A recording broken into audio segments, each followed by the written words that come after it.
This is the Nerdy Romantics Podcast, and I'm your host, Y.M. Nelson.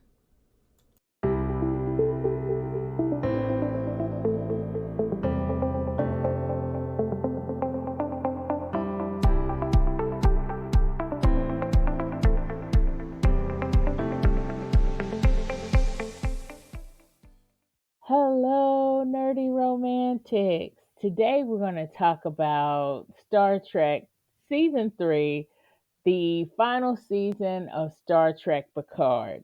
And what I really wanted to talk about ever since myself, my guest host Stacy, and my guest host Jen did the two regular episodes that we did about Star Trek Picard, I wanted to do an Easter egg episode because there were so many little takeaways that I wanted to share with you all. Some that just brought back episodes that I really loved, some that just harkened on things that, as a Trekkie and as a person who watched Star Trek The Next Generation and actually still watches it every now and then, more like every night, but as somebody who is a total fan of Star Trek TNG and some of the other franchises, there are a lot of Easter eggs in this final season that I picked up on, and that if you're a Trekkie, hopefully you picked up on as well. I'd also love to know some of the Easter eggs that you saw that maybe I didn't note here in this podcast episode. And I'd love to know what you were left with there, because for me, I was left with a feeling of completion for that series, a feeling of satisfaction that, okay, we saw them all together, and a feeling that I was respected. It's probably the best way to say it, that I was respected as a fan of the series. So let's get into some Easter eggs that I saw. A couple of these we did talk about in the regular episodes, the part 1 and part 2. But more so, we talked about a lot of the story and a lot of our favorite scenes and our character development and things like that. So if you haven't listened to those episodes, then please go back and listen to those episodes of Star Trek Picard, our review for season 3. I've actually done a review for season 1. I did a 2-part review. That's early on, episodes 4.1 and 4.2. And we also did a episode, might have been 2 episodes, but I think it was just one, on Star Trek Picard season 2. So we've been following this series for as long as it's been out there, and it has been a joy to do that. So let's get into the Easter eggs. I did these kind of by episode as I saw them, and so hopefully you'll be able to follow along by episode as well. The first really big Easter egg in episode 1 that really got me giddy was the recorder that Picard had in The Next Generation. And that recorder is actually significant for a couple of reasons. It takes us back to that episode in Star Trek TNG that's called The Inner Light. And it is in season 5, episode 25. So it's near the end of that season. It's an Easter egg for 2 reasons. One, because it takes you back to that episode. And in that episode, information gets infused in him for this race of people that are now extinct. And so in order for them to actually impart their history, they put their history in this probe and gives the person an interactive experience. So basically, Picard lived a whole life of this person in this society that is now extinct. The life was right before the planet's sun went supernova. He had a whole family. He had a wife, 2 kids, he had grandkids. And one of those kids was a son that they named Batai after a friend that had passed on. So his son was very into music. Learned to play the recorder and actually learned to play the recorder better than he did, which that was also a hobby of Picard's character that he was living through.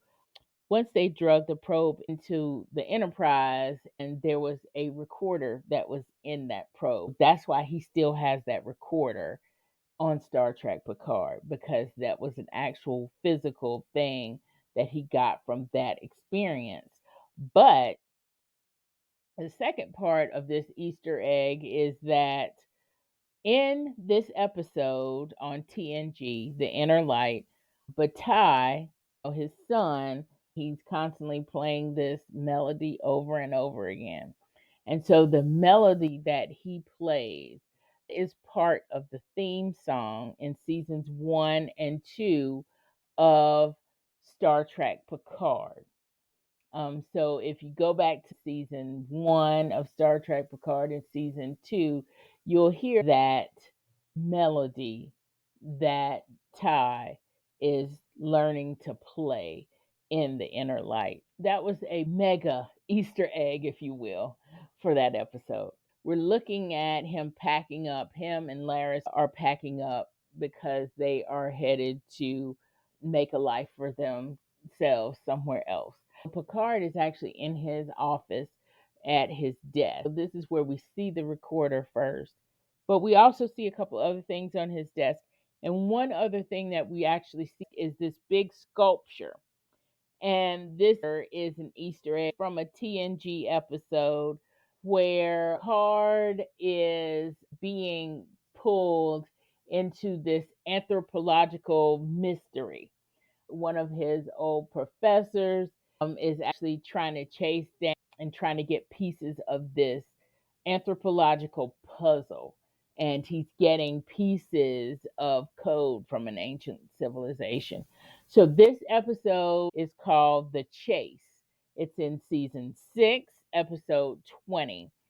And The Chase is all about this anthropologist who Picard knows and is pulling together all these pieces from an ancient civilization. Picard gets pulled into it because there are people chasing this anthropologist because they want the pieces of the puzzle. And they end up killing him. So Picard actually gets on board to actually put these pieces of the puzzle together. As they put the puzzle together, it's a message from this ancient civilization basically saying that we have seeded other planets with our DNA. And so if you've all come together, then you're all related. These are humanoids that are at war with each other, that are all related and don't like each other. There's humans, Klingons, aliens, Dacians. They have all kind of gotten together trying to put this puzzle together. So the sculpture that you see on Picard's desk in Star Trek Picard is a gift that this anthropologist has given Picard. It is a sculpture where it's a bunch of people inside of one this person, and basically it says out of many one. And so it embodies the theme of that particular episode, The Chase, because in a sense that's what the lesson learned should be. But the lesson kind of falls on deaf ears for most of them. Also in episode 1, we see Daffy again. One small Easter egg here is that Daffy is actually listing some big events because they're trying to thwart this threat to a big event. And one of the big events that she mentions that's coming up is the Gratitude Festival. And that's an Easter egg that goes back to Deep Space Nine. The Gratitude Festival is a Bajoran spiritual holiday, and they have an episode on DS9 that kind of centers around the Gratitude Festival. And of course, there's some relationship stuff going on there between Reese, Kira, and Odo, and at the Gratitude Festival. So let's go into episode 2. So episode 2, I have a couple that stand out here. I'm not sure exactly when they mentioned this, but they mentioned a repulsor beam. And I recall this because in episode 3 of TNG, in episode 3 is they go on to this other Starfleet ship that, and the people have all died because they've all frozen to death, and it's because they all basically inhaled this infection that was in the air that made them drunk and succumb to their inhibitions. So Wesley Crusher is working on a science project for class. He created a tractor beam on a small scale.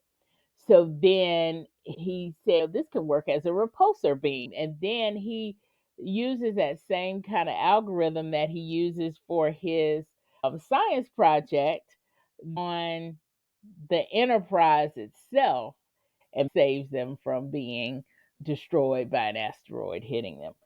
And then we also meet Captain Sneed, I believe his name is, in episode 2. And it's interesting that Captain Sneed has a baseball because that was one of the big things for Captain Sisko in DS9. Captain Sisko was a baseball fan. He had a baseball on his desk, and it's symbolic in a few episodes. One episode where they are forced to leave DS9 because the Dominion has taken over, and Captain Sisko does not take his baseball with him, and he does that on purpose because he's letting the Cardassians and the Dominion know that he's coming back to DS9. So the episode right after Jadzia Dax dies, or in that episode, Captain Sisko is feeling like he cannot connect with anything, and he's going to go back to Earth, and he takes his baseball with him.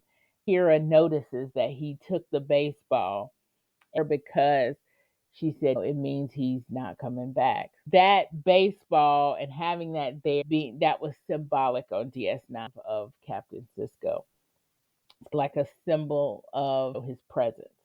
In episode 4, I noted a few Easter eggs. First, the scene that they keep coming back to, where Admiral Picard is actually telling some young Starfleet Academy folks about kind of his adventures. And the second story, and he's talking about a very pivotal episode of TNG called Darmok. The Enterprise is meeting another race that they have not encountered before. And I think people have encountered them, but they cannot talk with them. It's because this race of people don't use verbs and they don't use I, the pronoun I. They don't have that sense of self in their language. On top of that, they're communicating with each other by using imagery from their own mythology. So Darmok was the person that met with somebody named Jalad. They met on an island in the ocean. They fought a beast. They were able to defeat that beast. They came separately to this island, but then they leave together. So the alien actually kidnaps Picard and takes him onto this planet, and he transports down as well.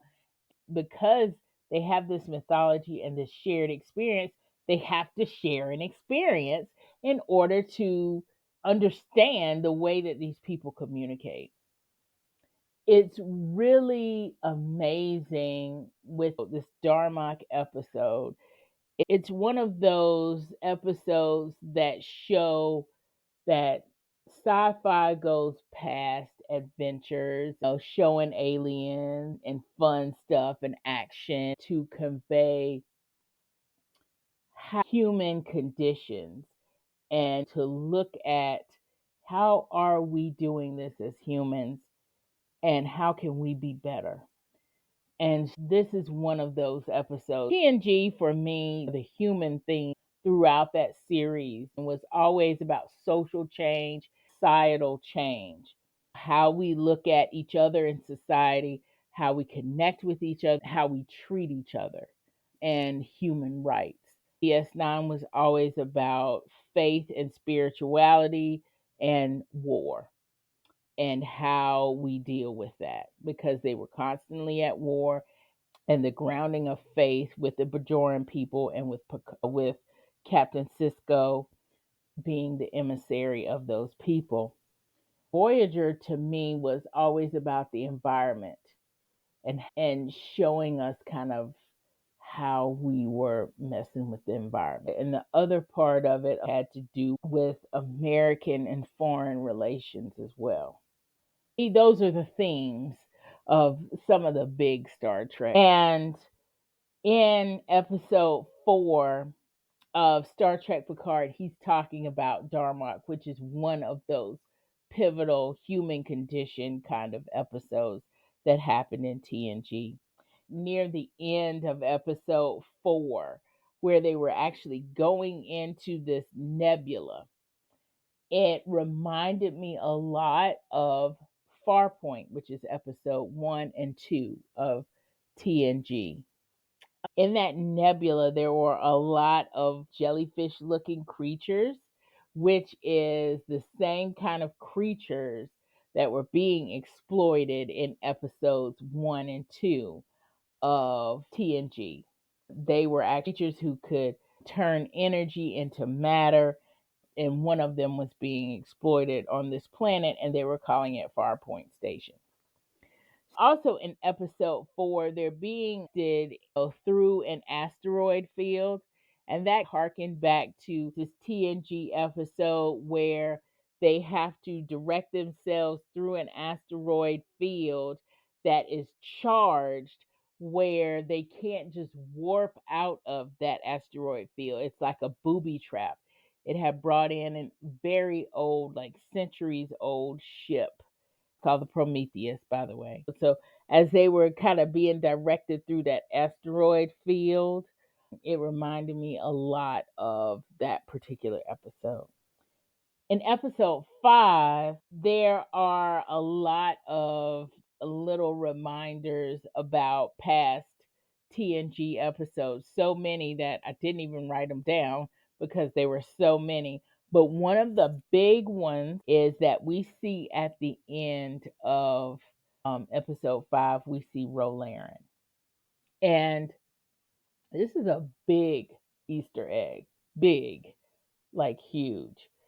Especially for those who watch the end of TNG, because the last season is where we meet Rolaren. Rolaren is a Joran in Starfleet, and this is where we first meet the Bajorans, right? So she's a Bajoran in Starfleet who basically got court-martialed and kind of kicked out of Starfleet because of a disaster on this mission. She's kind of insubordinate and all this other surrounds her. And at first, Captain Picard did not want her on this particular mission. She's tasked to kind of be the intermediary between some outcast Bajorans. This is after the Bajoran Cardassian War. But there are these Bajorans that left Bajor and they went to other planets. So one of these factions is a radical faction, and so they wanted to try to get this leader of this radical faction, and they task her to kind of come in and do that. Well, There's a reason why they task her, not just because she's Bajoran, but for some other reasons there as well. Everybody that's on the Enterprise is like, why Rolaren? We don't do things that could possibly get our people killed, which is what she's kind of accused of doing something on a mission that ended up in the death of one of the people that she was with on that away mission. And so they really didn't want to work with her. So Guinan vouched for her with Captain Picard, and because Captain Picard respects Guinan so much, Captain Picard takes Rolaren under his wing. By the end of the mission, he wants her to stay in Starfleet and on the Enterprise. She's a recurring character that season. Where we leave off with her character, so she ended up going off with the Maquis, and that really hurt Captain Picard because he was really seeing her as kind of a mentee, somebody he could help, who at first was counted out. And so to see her come back on Star Trek Picard is big. I mean, that's really big. And it's especially big because of the irreverent sacrificial way that she ended up in Star Trek Picard is interesting. After her character was ultimately redeemed in Picard's eyes at that point. Episode 6 is where we see Data for the first time. Data slash all of his personalities that's in him. And so there are a lot of Easter eggs there around where they go and they find Data. When they find Data, actually, when they go into that museum, it's a museum, essentially. It's covered in Star Trek as Easter eggs, period. Because one of the first things that we see in a section there, like close up almost in a zoo almost, is we see a tribble. And it's so funny because we see that tribble as Worf is walking by that display case with the tribble in it. The tribble is alive. And so the tribble is like making all this noise because Worf is walking by. Worf is a Klingon. Tribbles are lovely, they're wonderful, and everything like that, except when they're in the presence of Klingons. Because evidently there was something going on with Klingons and the tribble community or something, like they banned them or something like that. I don't know, something crazy. But basically this is an Easter egg from the original Star Trek. And this Easter egg, there's no way that you could have a Star Trek anything if you didn't have a tribble in it, because this particular little whatever, this little being is in just about every series and is mentioned in just about every series since this particular episode. And the tribble episode, it originates in the OG Star Trek. So it's a fun episode. It's a silly episode. It has been recreated in DS9. So in DS9, there is basically footage, and because they go back in time, so basically they're putting themselves into that tribble episode from the OG Star Trek. When they go back in time, you also see not only just the tribble, the whole thing with tribbles, you also see that Jadzia Dax, who used to be Curzon Dax, you see the Klingons that Curzon Dax hung out with, and you kind of get that connection there. So if you're not an OG Star Trek fan, you even get more of a connection there, because Kang is actually in a couple of OG Star Trek episodes, more than just the tribble one. And Koloff is in the tribble one. But you basically see the Klingons that Curzon Dax and Jadzia Dax, who used to be Curzon Dax in DS9, you see those Klingons, and those are the same actors, by the way, from each of those particular episodes. And there's a mentions of tribbles in Discovery. There's mentions of tribbles in Voyager. And there's of course a tribble here in the museum. Some other Easter eggs. These are all ones that surround Data because that's what they're going back there to find in this museum or in secured area fortress. They don't know it, but they are discovering that they are actually going back to find Data. And we see all of these Easter eggs that surround Data. We see a crow walking around. Of course, that crow has to do with Data when he gets dreams. The episode where he has unlocked his dream center. And there's Moriarty, which we talked about on the regular episode. Stacy was like, oh my gosh, we see Moriarty. We know Moriarty because Data loves Sherlock Holmes. And there's that one episode, of course, where he goes into the holodeck and Geordi misspeaks and Moriarty becomes Data's arch enemy. And not just Sherlock Holmes' arch enemy, but Data's arch enemy. And so Moriarty grows that holodeck and they have to contain him in a second episode. So Moriarty gets kind of a couple of different episodes in TNG, and to see that it's the same actor that played Moriarty for TNG. And it's funny because he's like acting as an AI and acting as like a holographic, don't go here kind of thing. He's like right before you get to Data, he's like the last ultimate guard there, which is so interesting that they do that. And later on in other episodes where they're trying to actually put Data together so he can actually help things, we see his cat Spot. His cat hated just about everybody except him. And I think and there was one other person that Spot did not hate. But yeah, nobody liked Spot except except Data. And then there was these other episodes surrounding Spot. That was in episode 8. I jump into episode 8. So getting back to episode 7, episode 6, I should say, as we meet Data, there are a lot of Easter eggs that surround him. In episode 7 is when we meet Geordi, and Geordi is at a starship museum.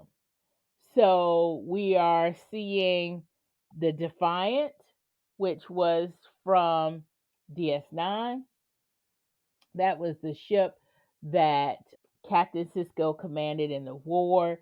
It was the first cloaked ship that the Federation had that was legally cloaked. There was another ship that was illegally cloaked in TNG, where the captain at the time, he became an admiral when we meet him on that TNG episode, but it was Riker's first command, and they were messing around with cloaking technology, which the Federation can't have cloaking technology because it is a part of the treaty with the Romulan ceasefire. So the Defiant has a Romulan cloaking device on it. We also see Voyager there, and as we know, Voyager did come back to Earth. But another thing about the Defiant, the Defiant was destroyed, and so then they gave Captain Sisko another ship. Defiant was destroyed in Dominion War. They gave Captain Sisko another ship, basically just like the Defiant. It was called something else. I can't remember what it was called. I wanted to say Valiant, but that's a whole different ship. The Valiant is a ship that some Starfleet Red Squad, that's a whole nother episode. But it was named something else briefly. Admiral Ross gave it to Captain Sisko, and then Captain Sisko was allowed to rename it. And of course, he renamed it to Defiant. But it's interesting how it's just that it was renamed to Defiant, but it's not like Defiant A, B, or C. Like Enterprise has Enterprise, then Enterprise A, B, C, D, E, F, you know. So that's interesting that that wasn't Defiant B or whatever. But I love how that happened. Also, we see who we think is Tuvok from Star Trek Voyager. We see Tuvok, but actually, we don't see Tuvok. We actually see a changeling. We meet the changelings in DS9 because Odo is a changeling. As that series goes on, that the Dominion is basically run by the changelings. And so the changelings don't like us. All right? They don't like us. Odo likes us, but the changelings are part of the Dominion, and we fought the Dominion in DS9. And so the changelings don't like us, but the changelings want to run things. So basically, that's kind of, where all of that comes from. In episode 8, some more data around in Easter eggs. We see Tasha Yar's hollow photo. Data had that hollow photo. That's a small thing that's also kind of a big deal because with Data not having feelings, we don't necessarily see Data as having a romantic relationship. But Data had an intimate relationship with Tasha Yar because he had an intimate moment with Tasha Yar in episode 3 of the TNG series.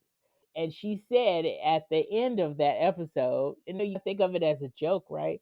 She says at the end of that episode, we're not going to talk about this. They had basically a one night stand. She's like, we're not going to talk about this. And they go back to normal, but their relationship becomes more than just a one night stand. And when she dies, it really does affect him.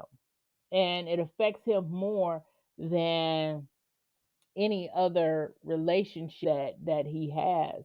There's one episode where in TNG where Data is put on trial in a sense. Is Data property, right? Because he's an android, and Bruce Maddox, this is where we first meet Bruce Maddox, who also is a major player in season 1 of Star Trek Picard. We first meet Bruce Maddox in an episode on TNG. He wants to study Data because he wants to make more Datas. He wants to have a whole race of Datas, maybe. And so we get into, is Data human? Well, Data's not human, but is Data a sentient being with autonomy, or is Data property? And before I kind of get off of the whole point, which is Easter eggs, because that episode is one of those, it's like Darmok, it's one of those human condition, civil rights kind of episodes. It's one of those episodes where even though you're looking at an android and you have an android on trial, this is really talking about the human condition. One of the things that Picard does is to show that Data is a sentient being and should have autonomy over his own life. He basically pulls out Data's momentum. And one of those things is a hollow photo of Tasha Yar. And that meant something to him because she meant something to him. And then later on in TNG, there's this episode where we meet Tasha Yar's sister. And so he has this real connection with her, but she's nothing like Tasha.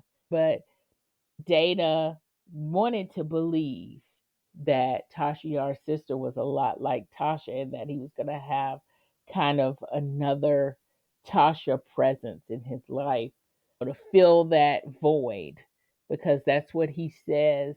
When friendships leave, there's a void. That's his definition of friendship, is that we get used to somebody, and when they're not there, we miss that person, that it creates a void in his life. But we do see in episode 8, because we are seeing Data kind of going through, and his personality and is mixed in with lore and mixed in with B4, and he's got all of this.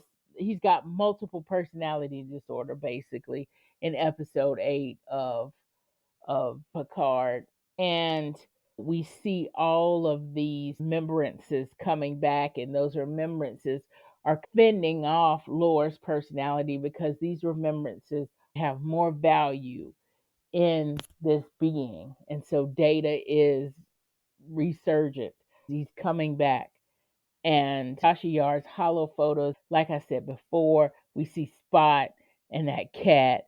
And it's very interesting because he uses contractions and he uses humor in this particular episode. And that is an Easter egg in itself, because those were two things that Data could not do. He could not understand humor, and he could not wrap his mind around being funny in TNG, and also he couldn't use contractions in TNG. In episode 9, we get this massive Easter egg.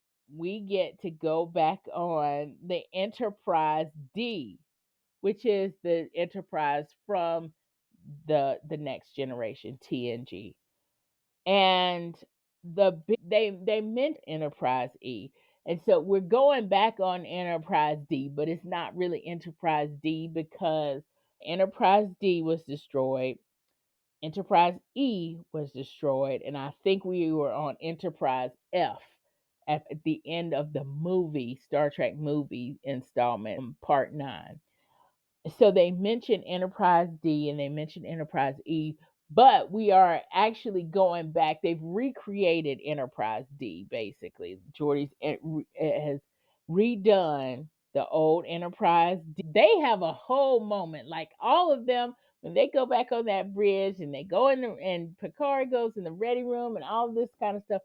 They themselves have a moment, but the one that Picard mentions, and I've always thought this as well. I'm like, he talks about the carpet. He's like, oh, the one thing that I miss is the carpet. And he's like looking around and he's showing us the carpet.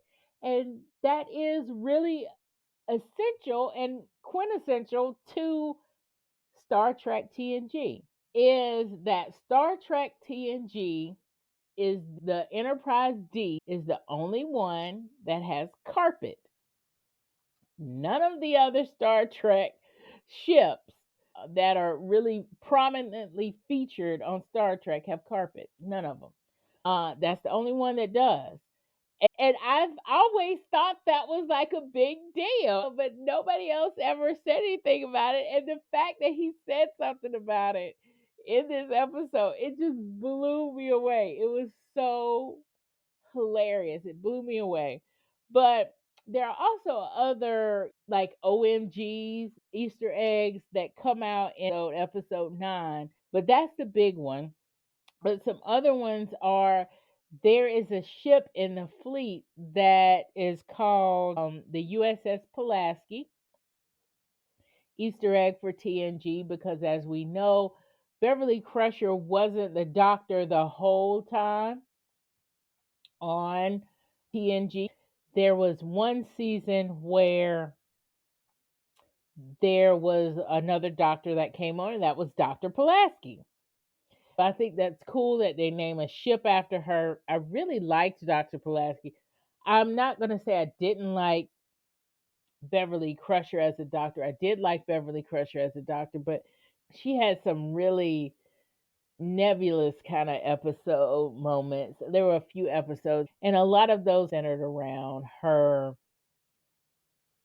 relationships with guys. She just wasn't good in that area. And maybe that's why she went away when she realized that she was going to have Jack Crusher. Maybe that's why. I don't know. But we talk about that extensively on our regular episodes. You got to hear that. We talk about this on the regular episode, but I'm going to mention here because it's a little Easter egg, is that the admiral that is kind of hosting Frontier Day is Admiral Shelby, Commander Shelby in Star Trek TNG. And she is the commander that comes on board the Enterprise when they engage the Borg, and the whole Wolf 359 incident, and where Picard becomes Locutus. And it spans over 2 episodes. And Commander Shelby is in those 2 episodes. And she's there because when they first met the Borg, which that was Q's doing, the backstory is that when they first met the Borg, Commander Shelby was one of those Starfleet people that was doing everything that she could to try to find weapons against the Borg, to try to arm against the Borg, to try to defeat the Borg. Riker says, and it's funny that Riker is the one that says this because in TNG, Riker and Commander Shelby just butted heads. Yeah, it was bad. But they grew to respect each other after the couple episodes. So it was interesting that Riker was the one that said, out of all the people, this is so ironic that Commander Shelby is endorsing this program on Frontier Day, because this program is basically a Borg designed program. It's basically the way the Borg wanted the fleet, and she's endorsing it. And it's very interesting that she's the one that's doing it. But of course, nobody realizes that the changelings are infiltrating to implement this Borg plan. So it's interesting that she's there and she's the one that's doing that. Also, with episode 9, the young people being assimilated is one of those human condition episodes, which is kind of what we've been talking about. The episode with Darmok, the episodes that we've talked about that kind of explain that human condition and try to put a commentary on a societal problem that we're dealing with in current day. And the young people being assimilated is low key one of those things, without getting too political about it. But if you think about it, the young people being assimilated is speaking to one of our kind of societal issues that we have going on right now, with book banning and other things, which I'll leave that right there. And so when we talk about episode 10, what we see and what we hear in episode 10 are a few Easter eggs that just give us a little bit of that nostalgia. So first off, the Star Trek graphics that we see, with the Borg electric currents, that whole tractor beam kind of thing going on, those are nostalgic for TNG. Data said he feels something in his gut, or he has this gut reaction. And that is one of those human things, of course, he doesn't have, but he talks about that with Geordi in an episode of TNG. And he's like, I feel it in my gut. And it's one of those things that go back to a TNG episode that where he talks about kind of the same thing. And he doesn't feel it in his gut because he doesn't have feelings. He doesn't have that instinct kind of thing. Also in episode 10, we hear Majel Barrett's voice. She is the voice of the computer. She's the actress that was the voice of the computer. She's also the actress that played Lwaxana Troy. And she was also married to Gene Roddenberry, who created Star Trek. So it was interesting to hear her voice at the end. And I did mention this on the regular episode that we heard her voice. This is kind of at the very end of the episode. Also, they get around a poker table. That's a big deal for this TNG crew, to get around a poker table. And not all of them get around the poker table. until the very end of TNG. And at the very end of TNG, they all come around the poker table, and Picard comes in, and he's one of the ones who hasn't actually played poker with them. And he says in that very last episode of TNG that, I wish I had done this sooner. And he's looking around at everybody. And the fact that that's what they do at the end of this series, the last episode, is cool. Worf folds in poker. That he does that every episode. He's never won a hand, and he folds again here. Basically, and before they have that last scene, Data starts a limerick, and it's the same limerick that he tried to start on TNG. It's in the episode where he tries to learn how to be funny, and it's an accidental joke with Guinan that he doesn't realize. He also makes a joke on the bridge that he doesn't realize that he made. And so when he realizes that my timing is digital, okay, that's a joke, then he tries to do a limerick. And yeah, and of course they cut him off before he gets to the part that not safe for primetime television. But yeah, they never let him finish that limerick that he wants to finish. So that's funny there too. And we also hear a sonata from Julius Caesar. Shakespeare is really big in TNG. Picard loves to quote Shakespeare. We've seen the cast act out a couple, especially with Data. Some of the themes of those plays are also themes in the episode. So Shakespeare is big for TNG, and quoting Shakespeare is big for TNG. And so having this Julius Caesar sonnet quoted at the end, that rounds everything out. And of course, at the very end, like almost like an after credit scene, we see Q in the after credit scene. And we talked about that as well on our regular episode. So I'm hoping that you really loved hearing about all of these Easter eggs. There were so many, and as you can see, there's so many that they make up a whole other episode here. And I know there's some of you real Trekkie fans out there that really wanted to know, or really just wanted to commiserate with somebody that wanted to nerd out about Star Trek through all the Easter eggs in this. I really feel that with all these Easter eggs in Star Trek Picard, this was a little bit like a love letter to all those Trek fans out there. The ones that go to the conventions, the ones that dress up, the ones that have watched every episode and know exactly what's going on in every episode of TNG from the moment that it comes on to the theme song. That's me.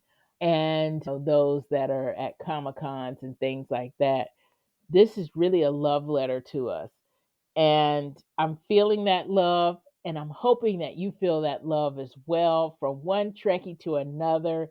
I hope you enjoyed this episode, and look forward, of course, to other Star Trek episodes as, the franchises keep rolling on. And as they keep coming out, we'll keep watching and we'll keep reviewing. So make sure you're subscribed to this channel. Wherever you're seeing this, wherever you're hearing this, make sure you're subscribed, because more Star Trek will be to come. While that's the end of our discussion, it's not the end of the story, so to speak. We now have premium episodes, which you can get in your feed, wherever you listen to podcasts, or in your inbox if you listen on nerdyromanticspodcast.com.